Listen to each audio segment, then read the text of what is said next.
Hello and welcome to Coffee is for Closers. As always, I'm your host, Tim Brigham, and with me today is a Chicago famous realtor, somebody who's been around the block for quite a while, and I've always had the utmost respect for him and what he's built. Talking about the founding member of some of the associations that exist today, as well as just some incredible teams, incredible careers, all built from his tutelage and what he's poured into the industry. With me today is Scott Newman. Thanks for having me. Of course, man. Of course. So I know you, but anybody who has not met you, I would love for you to introduce yourself. Sure. Well, you got the name right already. That's a good start. I've done this for 20 years. It was the first job I ever had. Yeah. I remember being in college, senior year at DePaul. My mom actually bought me the book, Rich Dad, Poor Dad, Robert Kiyosaki. Read it twice in a night, and I don't know. I knew that in some capacity that was what I wanted to do. I'd worked in college for Merrill Lynch private clients, and real estate was so much more tangible. You know, there was an artistic aspect to it. It's more tactical. Yeah. I've always liked aesthetics. So it's like the idea that you could change the value of something by presenting it differently, right? Understanding colors, design, those types of things. It was all that. So 20 years. I have lived a lot of lives. I've owned a couple of the bigger, if not the biggest, boutique brokerages in the city with partners and without. I've had probably 50-something people, through the years, in and out the door, and loved each one of them. Real estate's a war zone. It's a really complicated business that changes all the time, and we like to hedge ourselves because of that. I think the thing that really makes me unique is I've had really big, regular brokerage teams, and then we're one of the bigger REO distress guys out there, right? Anything from the short sales, REO listings, probate, right? You name it. If most agents run from it, we run to it. I happen to really like helping people when they need it. Yeah. It's a lot of extra work, but I find that to be one of the more rewarding parts of the job for me. So I think REO is a little bit more gritty too. Like I hear some agents saying, "Oh, I want to get into this or that," and whenever you get into like foreclosed properties, it's not what you think. I mean, it's a very different animal, right? I mean, you got to be a little bit more tactical. There's a little bit more challenges that pop up than your regular transaction. I mean, well, I think the part that everyone forgets is, why did the big agents get 100 properties at a time? Well, it's a business that requires scale. If you give 10 people 10 properties at a time, and you had to go visit each one of them every week, and there was no guarantee that they were all going to be near each other. So you're driving from Aurora to downtown Chicago to the western suburbs. You're eating up half of your week just doing those unpaid, by the way, right, property inspections that they require. And in Chicago. So expand on that for so somebody doesn't understand it. What is it required for you to be representing on an REO property? What do they make you do? So not to get too far into it, but I mean, Chicago is a judicial foreclosure state, right? So it's very slow, right? Not surprising, for a lot of reasons. There's 2 redemption periods technically, right? Even after the sheriff's sale, right? So there's these 2, right, multi-month periods that people can still redeem the house. Of course, why would you? With attorney's fees and everything else, and it's upside down hundreds of thousands of dollars usually. Yeah. But from the moment that it goes to sheriff's sale, we're required to manage that property, right? We have to figure out if there's people in there that aren't supposed to be. We have to work with the local sergeants, the aldermen, the pastors at the churches. I mean, it's a whole different world. I mean, and it's all ruled by relationships with people. Yeah. And we've worked in all 77 neighborhoods many times, and everyone's got a different beat, a different field, different expectations for communication. So you really have to, at the end of the day, again, it's what goes back to kind of where my heart's at in this business. It's like helping people who aren't in a position to help themselves, and they need someone to be that honest voice, tell them about that statute where they get the $10,000 if they're a tenant in a foreclosure property, right? Rather than just, shoo them out and think you did something good for a corporate giant. People think they hear distress and they think, oh, discount. You forget the fact that this is where somebody lives. You forget this is somebody's house, and like there's respect, there's laws, there's all these things that you want to be a human being. It is real estate, but like there's so many caveats to this that like your therapist, when you do a short sale presentation and you explain it to somebody, right? Once you get them to realize that their life's in shambles even more than they thought, and this is the best thing to do. Their first question, right, is always, do I have to put a sign in the front yard? Right? Are you gonna put a giant short tail sticker on it? Are you gonna, is my neighbor gonna know? Oh, right. So it's like, it's gut wrenching. Are my kids gonna find out? Your Right? shoulder to cry on. I've done many short sales where it's a husband and wife who are split up. I have to go in the basement, talk to the husband, go back upstairs, explain the same page to the wife. I mean, there's a lot of it. It's a long time. It takes what would be a 5-minute conversation. With a lot of clients, it could be a 45-minute conversation. Yeah. And it really challenges you to, you better damn well understand all the rules, the laws, whatever, because if you can't explain it, in a really simple way for people that have never dealt with these things before, you're not going to be successful. Yeah. So, yeah. I mean, you've always been a master at your craft, and I think we could spend a long time on that, right? But outside of REO business and the drama that comes with it, I mean, I think that the industry as a whole, right? Some would argue that it's easy. Some people would argue, well, I don't think anybody would argue that it's easy right now, but I think that some are doing better than others, right? And so their opinions may change, but a lot of people struggle with how hard it is right now, right? Of the skill set required. How do you manage that, or what advice do you have for somebody who maybe is trying to figure this market out, maybe it's their first time, or this is the first time they tasted where it's difficult? I mean, adaptability is key, right? But I mean, you can't be all things to all people. Yeah.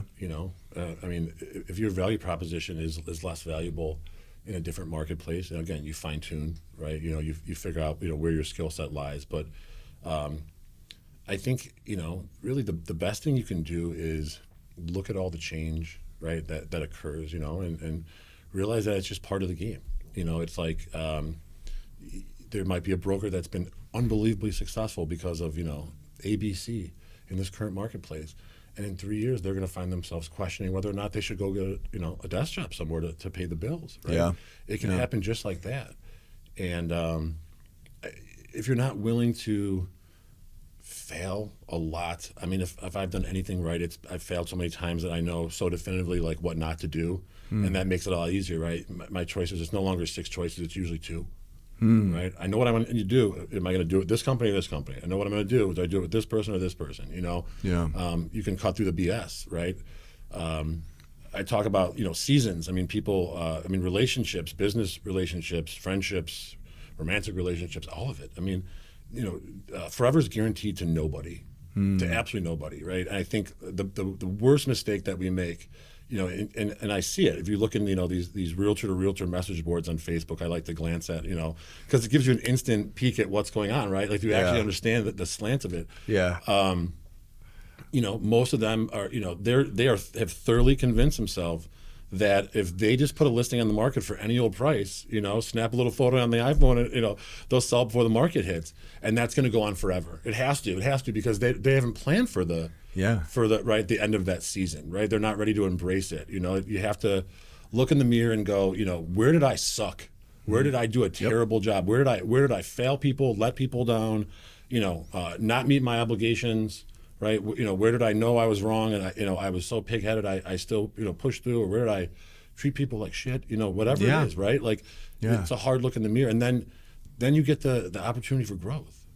Brother, I wish I could just replicate you. I wish I could replicate what you just said in so many people that I talk to, because you didn't one time blame anybody else. Everything you just said, you said, what did I do wrong? What could I have done better? Where did I make a mistake? That's your entire message.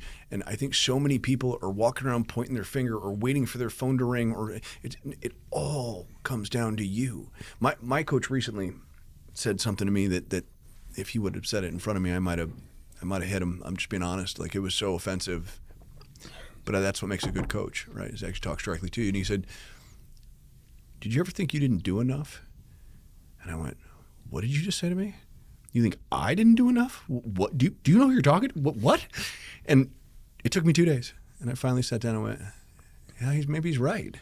Like what you just said is so perfect, because it all starts here, and you have to just reevaluate it and go, okay, maybe it's something I need to do differently, right? This market changes all the time. I mean, you can't grow in any area of your life if you're toxic in the others, Yeah. And it's like, You know, I'm coming off a number of just really tough years personally with a lot of stuff, and it's like, did I wallow? Absolutely. You know, did I shut myself in and, you know, stop seeing friends and all that stuff? You know, yeah. You know, but we also build, you know, prisons in our minds that, you know, we pretend we don't have the key in our hand to. You know? And it's like, at any point, you can decide that today's the day where I'm done with my own bullshit, and you know, just that shift in energy, people immediately they pick it up, and all of a sudden, you know, that's been for me, you know, and it's like the last, you know, ever since I've made that decision, things start to happen, right? The universe attracts, right? Because, you know, your energy, your vibe is good, you know, and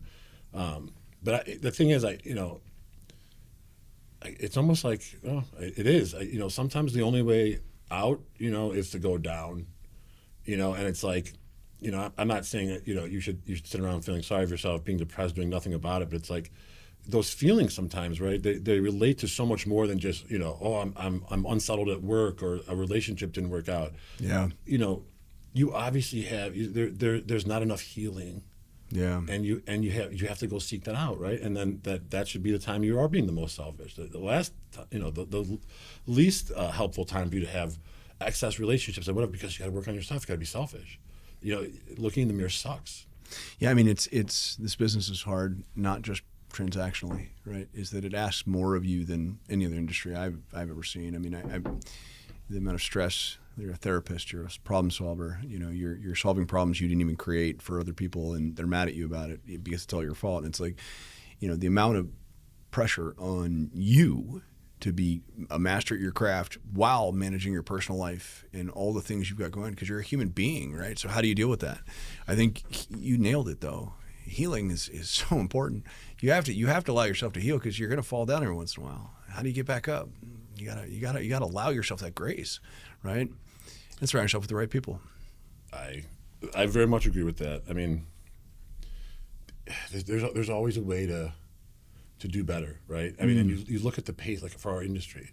I mean, you know, 4 years ago, you know, I like I said, I started with a lot of personal stuff, and I was checked out. I mean, I had a partnership that didn't work out. You know, went over to Keller Williams, you know, which was a total culture shock. I'd always owned my own shops and been the boss, and you know, I was prepared to show up for work for about an hour a day, you know, and had the showing agent, had the marketing person, had the coordinator, you know, but you know, no prospecting being done, no marketing, you know, and as big of a personality as I might be, like, people forget about you pretty damn quick, and you know, I think I picked my head up 3 years later or whatever, you know, whatever it's been, and all of a sudden you're like, wait. I gotta be able to code, you know. I gotta, like, automation sounds great, but you know, I gotta build these things. I gotta understand, you know, I gotta think like a programmer. I've done that for the last year. You know, it's like I could set up complex automations and, you know, workflows, and I can, you know, I can't code myself, but I can work with it, you know, and do all kinds of things. And it's like,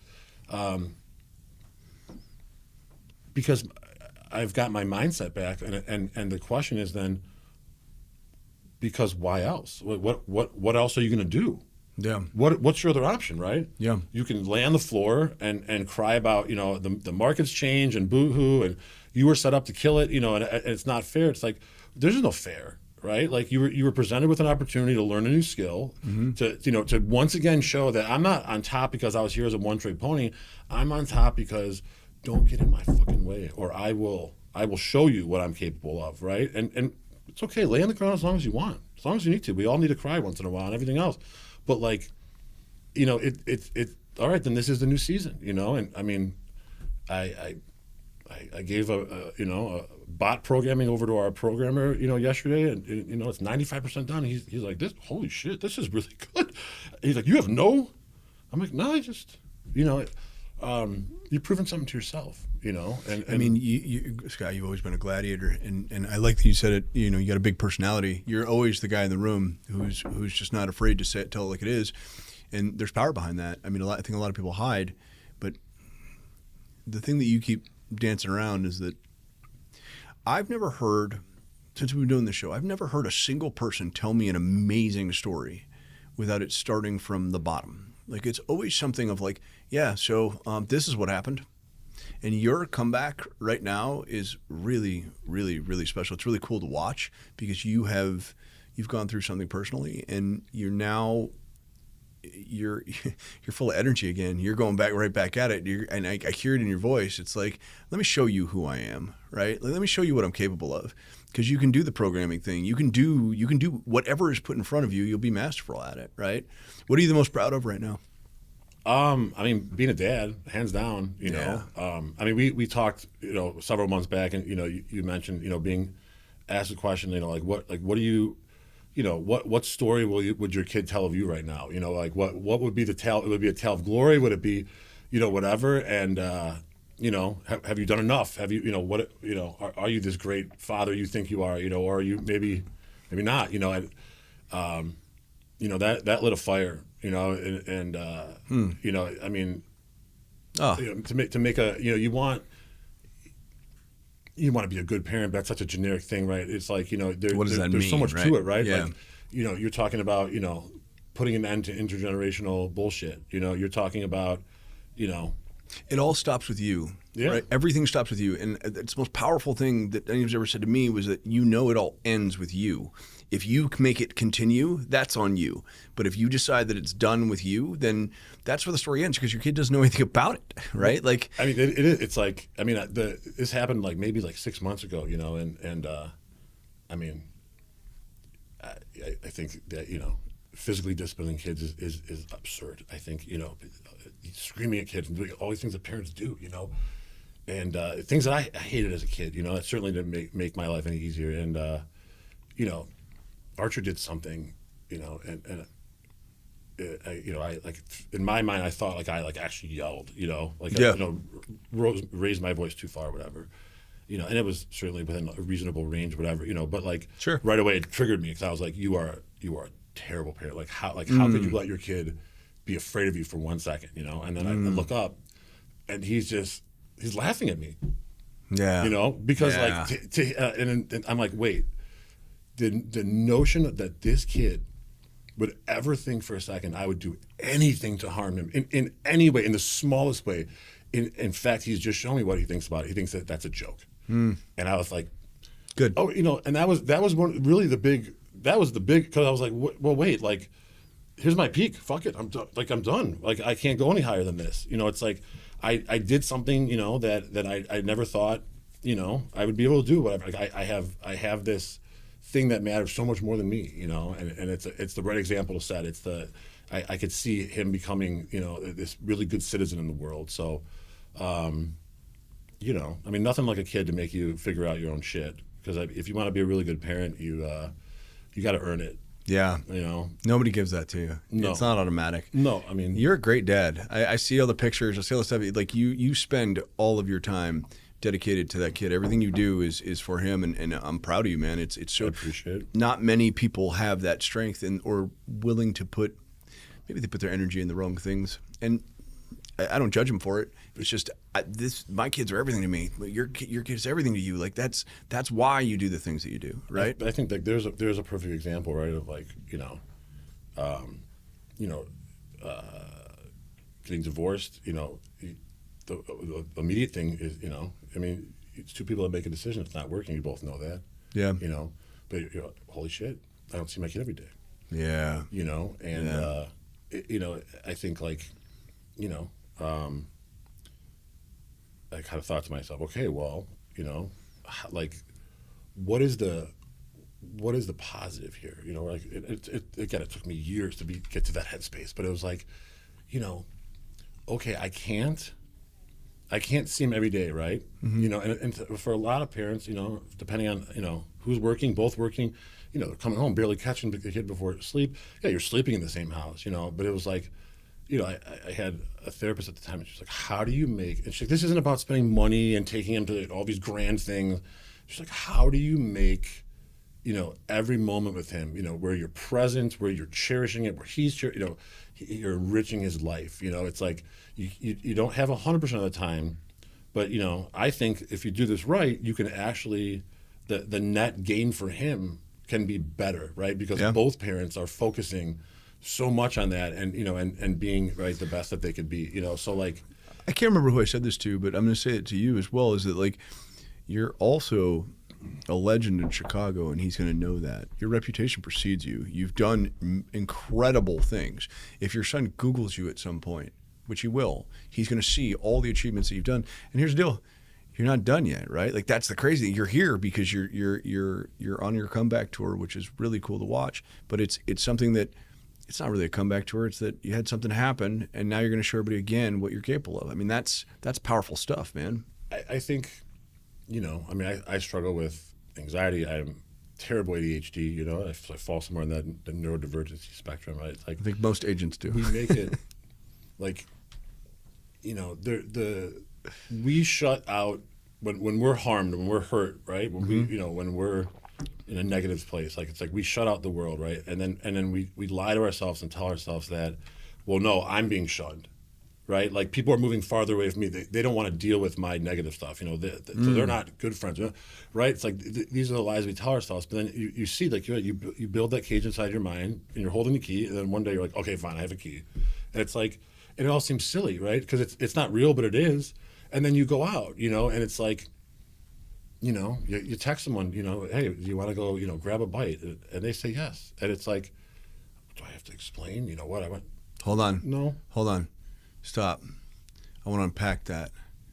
What you just said, listen, if you're watching this, whatever the objection is that you've come up with in your own mind as to why you're not doing your job, why this person's not calling you, if you're a loan officer not calling your agent, if you're an agent not calling your client, right? It's not anybody's fault but you. If you're missing somebody, if you're wanting to be around somebody, it's on you to call them. If it's a lead, call them. If you want something from them, call them. If you don't do that, I can tell you that so many people I run into, it's like, okay, you're not getting the result that you want. Well, what did you do about it? It's like, and then you realize you make the phone call and it's fine. There's no issue. It's just nobody takes the first step, right? Real estate and lending, it's like, I hate to knock our own, but it's like, and I tip my hat. I've seen so many people that do exceptionally well. Mm-hmm. I mean, they do exceptionally well, and they're organized and they understand scaling business. And are they a great salesperson? Are they a great broker? Do they have this absolutely extensive market, the most dynamic personality, where you just love them the first minute you meet them? Nope. A lot of them aren't even, you wouldn't call them the brightest guy in the room, Right. That's true. And it's absolutely like, true. How is that happening, right? It's like, that's bullshit. I know all this stuff. It's like, well, you know why? Because that guy gets up at 6 o'clock every morning, meditates for 15 minutes, reads 20 pages in his book, writes out his shit for the day, right? Plans his schedule, goes to work at the same time, busts his ass from 9 to 7 or whatever it is, does exactly what he's supposed to do every single day without exception, right? And it's like, and I remember that moment too for me. It was like, and you wonder why this guy wipes the floor with you? He's consistent. It doesn't matter how charming you think you are, how smart you think you are. That doesn't mean shit, right? It's like everyone knows 7 realtors, but 70% of people hire the first one they talk to when they need one. Yeah. Right? And you can boo-hoo, you miss opportunities, whatever. But I always, get up, dress up, show up. Do the things you're supposed to do. And most people, they sit around and it's almost like, I think COVID did this. I think it's not talked about enough, is that people achieve some level of success and they think that they deserve it. And they forget the fact that in order to get to where they were, they had to do a bunch of things. So like, what stopped you from doing the things exactly? Because you're better than that now? No, you're not. Some of the best that you listen to, and the reason that they're so successful is exactly that. You listen to you look at their schedule. They share their schedules. They show it to you, and it's like they're doing the same things over and over, and because it works, right? And that to get the success, just do the thing that you're supposed to do. I mean, Tommy Choi, Josh Weinberg. I mean, 2 absolute, monsters, gems of human being monsters. Yeah. I mean, as good of people, brokers, everything is, and they're always like, they've always said success is boring. Like especially all the realtors were all, with our ADD, right? When we love dopamine, and where there's no dopamine, it's like I remember, when I was with Brad and Greg. I mean, we had a $150 million team. We were just, I mean, the amount of business and money, it was crazy. But in some ways it drove me nuts because they just sat down and they did the same thing, and I'm like, something something get lit on fire, please. Like, you know what I mean? Like someone crazy from the street running in the office, and like because you wanted it seriously, but it was like, again, that's perspective, right? And there's ways to do that if you scale it correctly. Yeah. Then you don't have to be in that day to day, right? You do the very high level. Eventually, you hire someone to do the very high level, and then you go out and you farm opportunities with other really smart people. Figure out what happens when you put your heads together. Yeah, sky's the limit. Yeah. So I mean, it sounds so easy when you say it that way, right? Like I don't know why we make things so complex. Hey, this works, so you should do that. Hey, this works, so you should do that every day. I think a lot of people though, and I did it myself, right? It's like, well, if I can't put a suit on, and I can't do this, and I can't do this, and I can't do this, and I can't do this, and I can't do this, and it can't work out like this, then I'm not going to go. And it's like, you know what? Like at first, I completely checked out of real estate, completely, right? And thank God I had enough of a network, right? My volume dropped dramatically, but like, still more than enough to eat. And it was like, I couldn't go to work. Wasn't happening. I laid in bed. I was depressed. I felt like shit. And then it was like, okay, well, there's no chance I'm taking a shower and getting ready. So I'll put sweatpants on and go to work. People don't like them at work. Screw them. Too bad, right? Because, and let me tell you something, right? If you think that like you're wearing a suit is the reason, right, that you're successful, it's a chicken before the egg. Matt Laracy is the best realtor in Chicago. So triggered right now. Matt Laracy is the best realtor in Chicago because he is an absolute beast in every single way and the most consistent person in the world, and he won't accept less. The suits are just his personal preference. Yeah, none of your clients are going to ditch you, right, because you show up for showings or you jump on a Zoom call and you're not dressed to the nines, okay? You got to do what you can, right? Sometimes it's a matter of showing yourself every day that, okay, I'm at my worst. What can I do? One thing, just one thing, right? Can I not avoid those phone calls? Because I think everyone that calls me about work, it's something bad, because that's where my mind is. Like, can I take one of those calls, right? The second day, can I take two? Or the second week, right? Yeah. It's like, you got to start somewhere. Everyone's having bad shit happening all the time. No one's life is ever perfect, right? And it ebbs and flows, just like the market, just like the stock market, just like all of it, right? Life. So it happened. Now, what are you going to do about it? That's what I say to people all the time. It's like, you come to me and you're allowed to vent. It's completely warranted. But it happened, right? Cool. Now what are you going to do? Because you got two options. You can grow up in a ball. Hey, you're talking to a guy that I promise you we can do this dance all you want. I got plenty of things in my mind. Like, I've got things that'll bring grown men to tears. I tell you a story. You can choose to feel bad about it. It's warranted. But there is another option. Maybe you do the thing that you're about to do because of it. Maybe you take that energy, you put it into it and say, because this happened, I'm going to do this because I'm not going to let this define me, right? It's powerful stuff. You just have to be strong. One of the other things I think you hit on, right? It's like your story is a lot worse than many people's stories, right? You've been through a lot of shit. I mean, like, you're a professional get up off the ground guy. Like, I mean, that's appreciate you. Like that kind of character. It's exceedingly rare. I think what people don't realize is that like your drama, your trauma, your bullshit, it all exists in a vacuum. No one is going through something that is traumatic for them, and they're like, oh, well, you know what? I feel better because someone I know has it worse, right? You're experiencing what you're experiencing. It's your life, right? And I think what a lot of people do too is it's like, if they feel like they haven't met this magical threshold, it's like, well, I have trauma, I have this, but I haven't really suffered, compared. And it's like, why does it have to, why do you have to go through absolute hell to give yourself a fucking break? You know what I mean? Like, like, you just called it trauma, you just called it negative, right, consequences. It was a really hard thing. Then that's what it is, right? That's how you experience it. Nobody can tell you how you experience something, right? And how it's impacted you. And so I think, it's good advice for anything, but it's like you can't compare anything about you to anybody else, right? It's just, you can't. It's like, that's why you don't go on Facebook all day and sit there, because you're gonna eventually see the 10 realtors who are having a day where they're having the career day of their career, and there's 35,000 of them. 3 of them are probably going to do that, right? And because we all like to friend each other for some reason, it's like we do it to ourselves. Why, right? I use social media as a work tool for me, and I keep in touch with people that I'm not going to see or talk to, but it's actually it's nice to see what's going on in their lives, and I've set it up as such, right? But it's like you can torture yourself with that too, right? oh, look what this person's going through. How can I feel bad? Because you do, right? Yeah. And again, you got to go down first, right? What is this bringing up? What is this making you have to face that you don't want to deal with, right? It's really curious because our generation, right? Not to be an old guy, but I'm getting older, right? So it's fine. But our generation had exposure to prior to social media, right? Like we had this like thing, like if you wanted to talk to somebody, you had to get on your bike and go right over to their house because that's how it works, right? Now, like I'm watching my kid with social media and the way they communicate, they don't talk to each other. They Snapchat and like it's wild. Even for somebody who likes social media, I can't even keep up with whatever they're doing.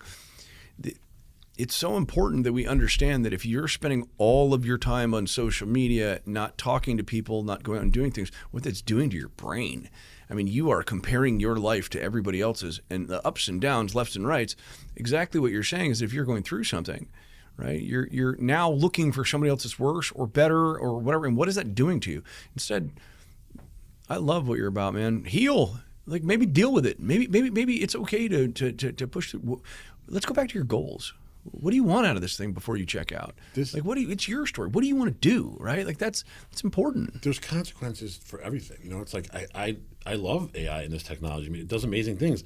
I've also literally had to stop myself from picking up my laptop and whipping it against the wall because, it sends me down a 6-hour, wild goose chase to make some, this workflow and it's selling me this thing left and right. I'm asking, are you sure? Are you sure? And 6 hours later, you're like, wait, this isn't, oh yeah, that doesn't work. And you're like, how many Yeti videos can you make? Right? I don't remember the stat, but it was staggering. It was like, if you write an email to somebody, not like an okay, okay, I'll see you soon, but like an actual email, right? Of reasonable length, average email length, I guess, right? A couple paragraphs. It was like an hour later, like you retained like the vast majority of like what it said and whatever, right? And if you have ChatGPT write that email, right? 15 minutes later, like your recall's like 10% or something. Really? It's not like it doesn't fire your neurons in your brain to make. You didn't create it, right? It's copy paste, and so it's like for everything there's a consequence, right? Yep. Like I think social media is in many ways it's degraded communication, right? I agree. Like yes, I get the point, but it's like when I go online and post that my grandma died, and you're liking it. Yeah. It's like I understand you're showing you care, whatever, but it's like what the fuck? Like that's what we've degraded down to. Yeah. To answer your question, if you look at our generation, I think we're unique because we were presented with two options, right? We were presented with get on your bike, go to someone's house, ring the doorbell, right?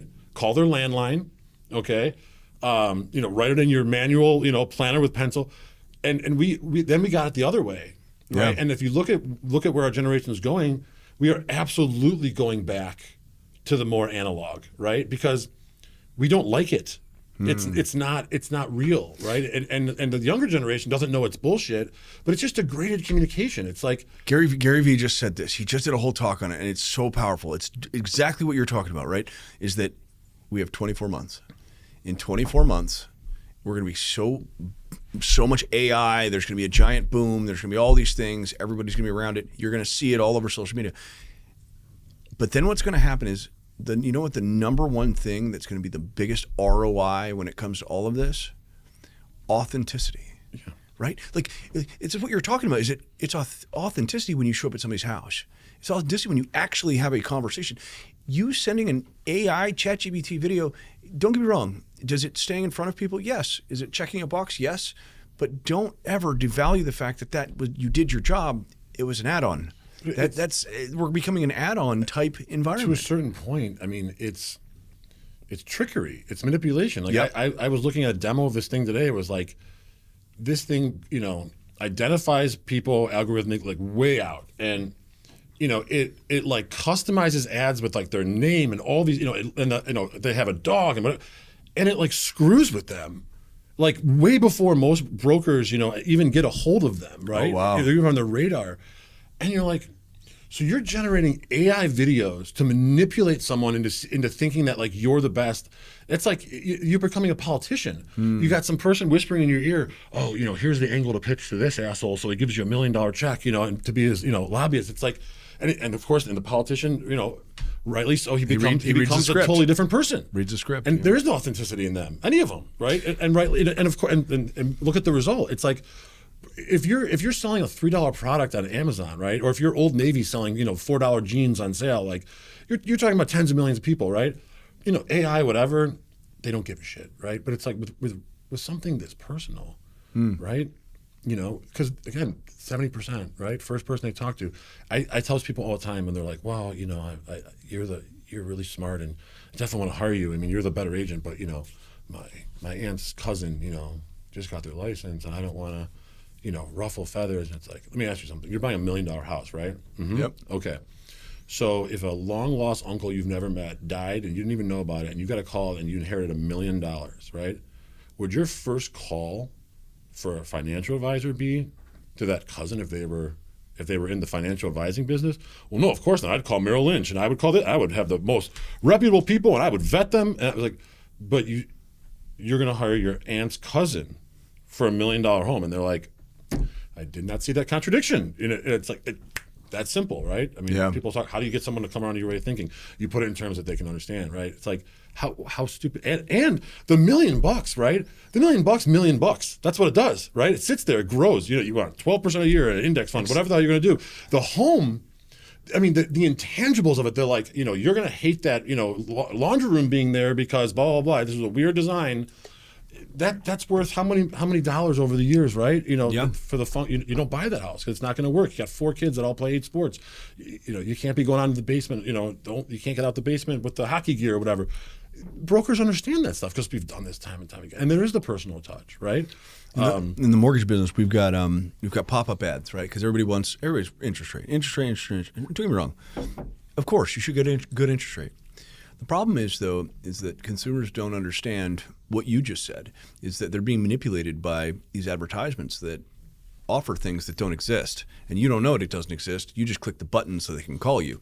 So I was on a phone call with somebody one time, and I think it's the same thing. I love what you just said. Was the client was telling me about some ad that they got, and they clicked on it, and then they talked to somebody, and I said, okay, check this out. Because I have the ability to look up numbers. And I go, you know what? You should call them back. I think if they can get you that deal, I think it's a better deal. But I also think what you should do is ask them to get you a discount on tires.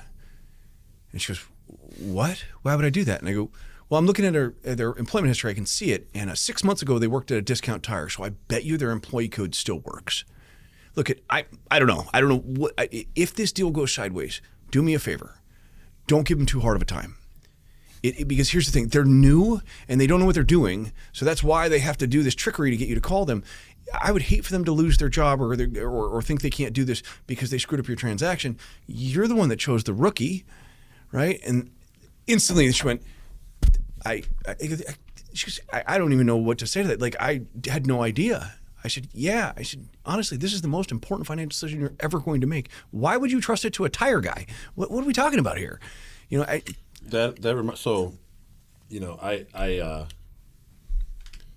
forgot who it was. I let a lender have it this week.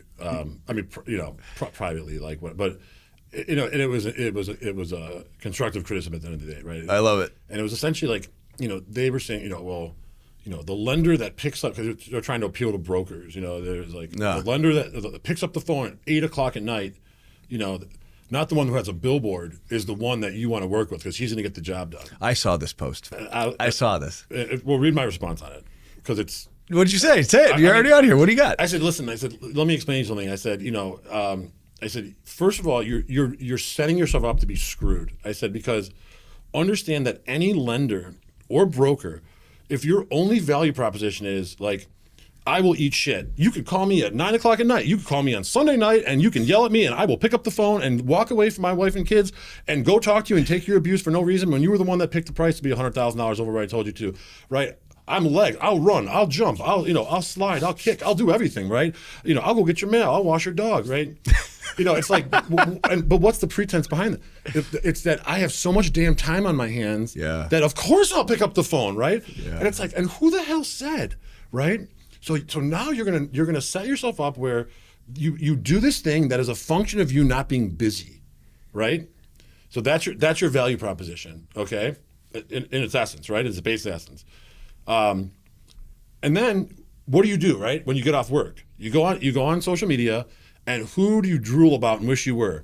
All the lenders in your business who have scaled businesses and 15 people working for them, and they're doing all this volume and whatever, but you're coveting them, and you want to scale your business too. So you're literally saying to your clients, well, the day that I hit this threshold, right, and I'm no longer, right, at your beck and call personally, because God forbid if you call with a question about your app, I need to be the one that answers that, right? It's a C-level question, but I have to be the one because, no one can do anything that I can do. Well, then your clients are going to say, you know what? Hey, we were going to list the home we bought for $500,000 for $1.25 million with you. 10 years later, we found this, young up-and-comer in the neighborhood who told us he would bust his ass and he'd pick up the calls at 9. And you didn't pick up the call at 9. Well, I was out with my family. Well, people don't give a shit, right? It's true. And it's like, this notion that a scale business owner, right, can't provide personal, right, and not like bullshit, like he looks at some notes and doesn't know who the person is, right? Yeah. You can handle hundreds of clients. How? Because what do we suck at as realtors and lenders? 95% of the business, 95% of it. The paperwork, the behind the scenes bullshit, the survey, ordering that, and pushing the paper around and all this stuff.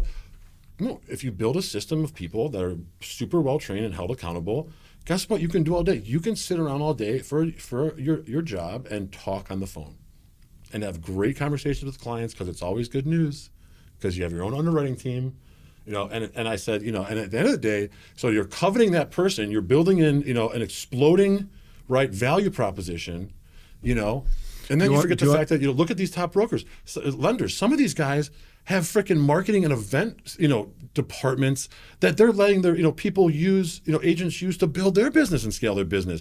You're splitting marketing, you're splitting events, you're doing all kinds of things to further each other's goodwill. And yeah, you think any of these top guys that are brokers are partnering with a lender that person doesn't get a real healthy dose of? In all the most appropriate ways where your supreme expertise and personality are going to come through and ease, not only get them the best rate and get it done on time, but they're going to be like, well, I really like this guy. He's a genuine, honest person. And I trust him and I appreciate you connecting with him. And I'm going to speak highly of him to other people, right? That can all be done and with a billboard. It's that closed-minded thinking. It's like, I can't grow because I'll lose my authenticity to people. Oh? I think it's the problem is that it's a very careful teeter-totter, right? Is that I think that some scale their businesses inappropriately. Maybe they need to take a leadership course. Maybe they need to get trained better. Maybe they just thought, I want to be a team leader or I want to scale, and they didn't really put the effort into. They just hired people and thought that automatically it was going to work, right? Well, my opinion, after talking to probably thousands of real estate professionals, whether both be lenders or realtors,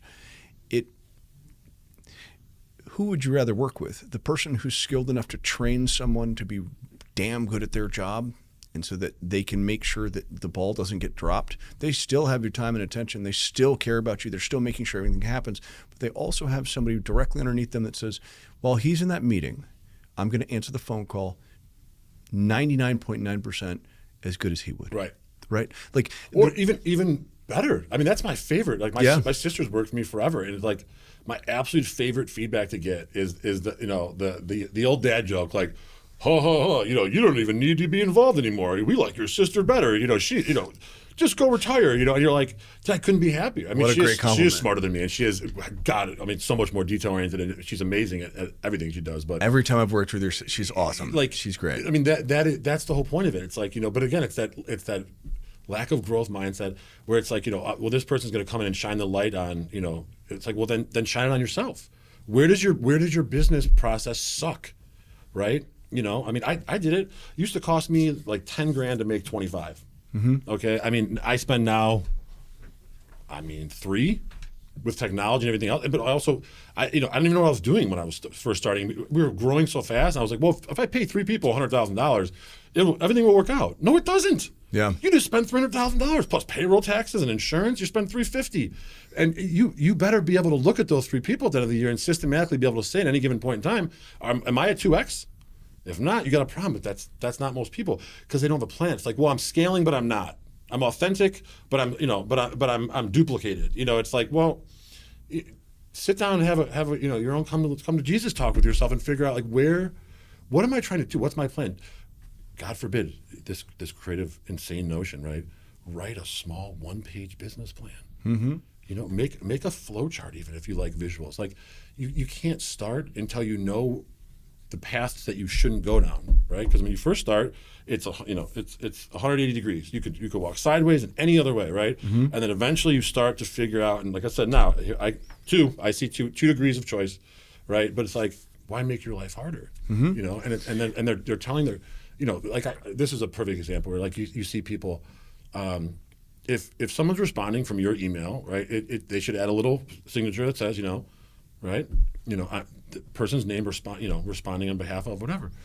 They're like, oh, I don't, I have people texting for me and they think it's me, or you can clone your voice now. It sounds just like you. It's wild. And you have this bot. It's like, what kind of like wacky ass game are you trying to play with people? First of all, fiduciary and ethics, and it's like you are misleading the hell out of someone. And if that person could easily turn around and say, you know what, I chose to work with this person because I was told to be working with one person the whole time. He was the point of contact. He's Joe everything. She's she's everything to everybody.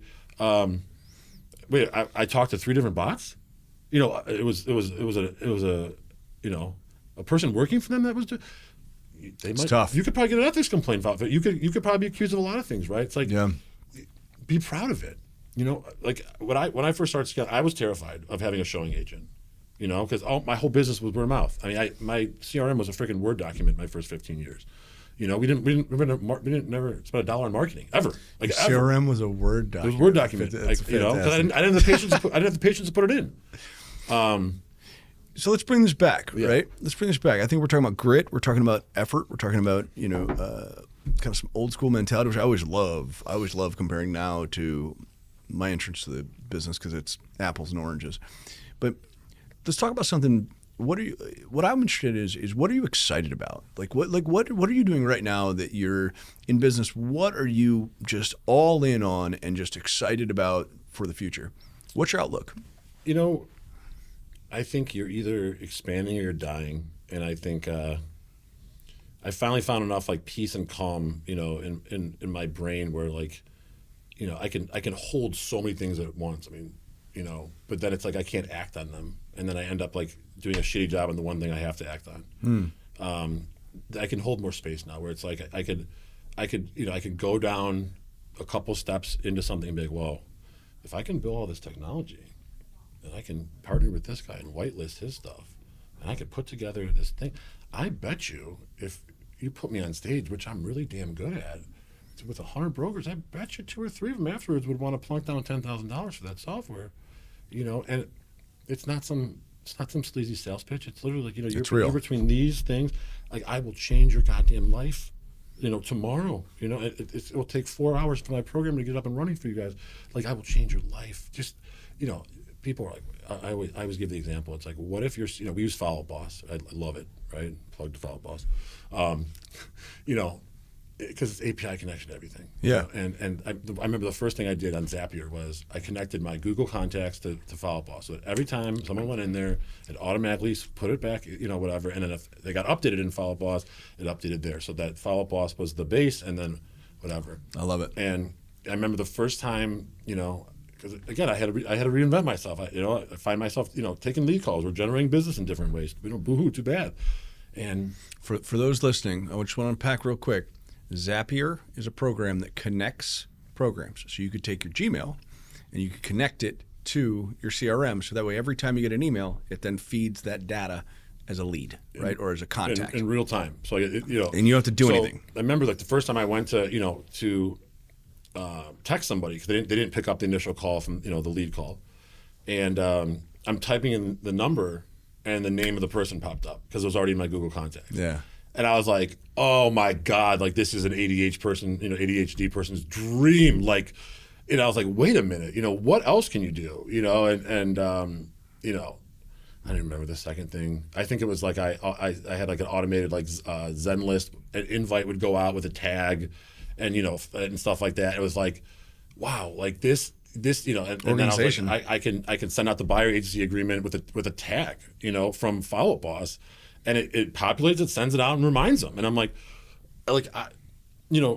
wow, okay, well, my sister's does its coordination, and she does a lot of things, but I mean, she's brilliant, and she's had 2 kids, and she's focusing on the transaction coordination, but it's like, well, so much of that stuff is just tedious bullshit. Like, if she doesn't have to do that and this and this and this thing checks off the box that we have the earnest money when the email comes in from Keller Williams that says we have it, and she doesn't have to mess with that, she could do really smart shit. Yeah. And you're empowering people with it. It's not about firing people. No, It's like, I want you to use your brain. I want you to tell me like where you can like murder it here for me. How can you do this? Let's get you back to 4 million producing but not producing. It's $100,000. People don't get lazier at that point. They get excited. Right. And they can do because I'm more. investing in you. Like, what can I build to make your life easy? It's like we're investing in some new software for transaction coordination. My sister's going to do the intake for it. What's the deal? You do the intake, you become the expert. I will sit with you for 10 hours or however long we need to. I will build out every automation and workflow part, and API, connection that you need so that you can work as little as possible on this bullshit. I want you on the phone with that lender so that when you call me and say, well, the lender said everything was good, they're on track. In an email, how about build a relationship? And we're like, the last couple of times, he's burned us a little bit, and he sounds like he's full of shit again. That's valuable information, right? And it only comes with, because we all want to text, we all want an email. You have to have the time, the headspace to do smart shit. And the next time you run into that lender, you have it coded in your system, because that was 2 years ago. That was the last time you ran into him, and then 2 years ago you go, I remember that deal. Actually, no, I don't trust this pre-approval. Because you've got a reputation of not doing what you said you're going to do. Why would I trust you now? And being able to have that conversation that fast. Because you don't want to find that out after you accept, and then you investigate and go, wait a minute, now I know who that guy is, and now you're in bed with him. Should I have told my client? Should I tell them that I should have told them? Is that now it's like, well, technically you don't have to. And now you know what?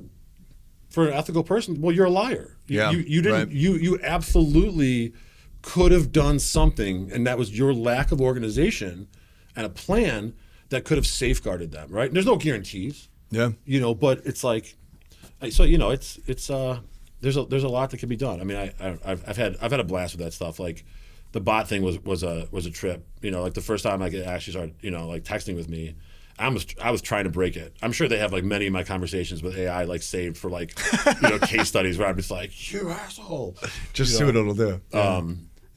But well, so I mean, I got to be honest, you work on so many things. You got so many value nuggets in this interview that, like, I think anybody watching it would just love to research and figure out, how to get on your level, right? I mean, I think that you're a master of figuring out what to put your energy into and what not. And I think at this stage, it's exciting to see, man. I'm so happy to have had you on the show. And before we leave, is there anything you want to leave or anything you want to say to the audience that you think would be valuable? Even if you have to get up because, you just think you're supposed to, or you think you're going to let down other people, like whatever it is, like you have to make the conscious choice to just get up. And even when you're going to get knocked down, there's this beautiful artistic piece of this guy walking upstairs and there's a trampoline next to him. Okay. And it's playing this beautiful, operatic music, and he's walking up this beautiful, graceful way in all black, so he's minimalized, and then he falls on the trampoline, and he pops back up. He starts on, and he's gotten up, and he's back a couple steps, and then he slips and he falls, and it's just like, I watch the video all the time, right? Because it reminds me that like there's beauty and grace even in the failures, even when like you can't get out of bed, right? There's beauty in honoring that, because that as low as you are, you will get back to the height of that, right? On the opposite end, right? And it's like, even if you can't see it, right? So it's just like, if it's got to be in sweatpants, if it's got to be with your hair not done the way you want it, if it's got to be with whatever it is, right? Shirt not pressed the way you want it, you got to get up. Get right? your ass back up. And you got to do something, right? Eat a healthy breakfast. Go for a walk, right? Pet your dog. Paint. You know what I mean? If you can't leave the house, whatever the hell it is, but it's like you owe it to yourself, right? And then you'll see, right, when you look back, even when you didn't realize in the first place, you were building something with all those failures. All the days that you pulled the covers back over your head, but you popped it out for just a half an hour, that was the best you could do. And it's like it's a little win. You were building a base. Little win. So you gotta believe in yourself, even if you don't know why. Because there's only one you, and you got one life to live, and no one's ever looked back and been like, oh God, I wish I would have stayed down more when I got knocked down. Thank you so much for coming on today, Scott. This was an absolute pleasure, and I can't wait to see it. Yeah. Thanks, brother. Yeah.